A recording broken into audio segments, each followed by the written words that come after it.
There used to be a time where acting was a rewarding job. Fuck that.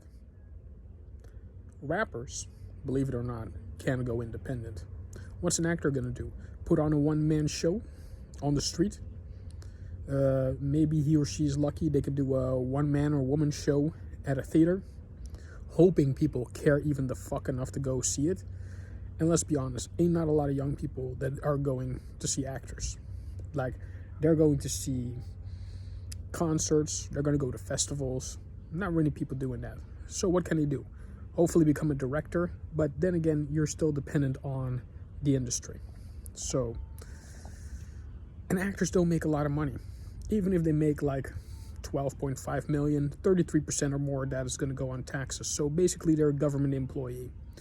So actors will be pretty lucky if they get to stand the test of time for as long as they're going to get it, because the industry is changing rapidly. Just like back in the days when musicians used to like get a lot of money off of one album and maybe do a bit of touring, that's just not going to cut it anymore. And the same thing for actors. Used to be you do a movie or a commercial, and depending on how well it did, you could be sent for life. Nowadays, it's not going to be like that anymore. So you see actors like Chris Hemsworth doing a whole bunch of other stuff on the side, to really make ends meet. Because let's be honest, besides Thor and maybe Extraction, there haven't been a lot of projects out there, naming specifically Chris Hemsworth, that are going to be top-notch. Like, who even remembers them? Yeah, he did that one Moby Dick movie. After that, every single project he did either miserably or failed for people to remember. And a lot of other reviewers, whether they like it or not, they're just going to have to agree on that, because it is what it is. The industry has changed differently. Now, as opposed to streaming, let me just put it this way. Streaming, it's not going to be the end-all be-all. There should be, and thank God there are a lot of directors who are considering that these movies should be consumed everywhere. Yeah, you can make a little at the box office, you can make a little bit of streaming, just make the options for a lot of these moviegoers just more available to them. Yeah, you want to go pay a ticket to watch a movie? Sure. Or you can sit at home and stream it from there. Now, when we talk about streaming, I do gotta add something about the pricing, because holy shit, Disney's last attempts at pricing for movies that should be viewed in theaters was fucking ridiculous. I'm sorry. I could be a Mulan fan like the next guy, but I'm not gonna sit here and pay $39.99 for a movie that I could see for less. So Disney got to figure out the pricing on that one, and a lot of other streaming services, if they're going to go that route, should consider that as well. Now, having said that, the industry suffers from something that it has suffered from a long time, which is storytelling. At the end of the day, you can throw as much money into a movie as you possibly want to, but let me put it to you on the real.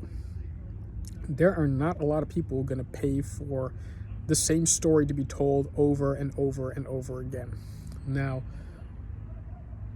even having said that, white people's time for storytelling are done. If they're going to be telling any other story in the near future, it's going to be based off of other cultures.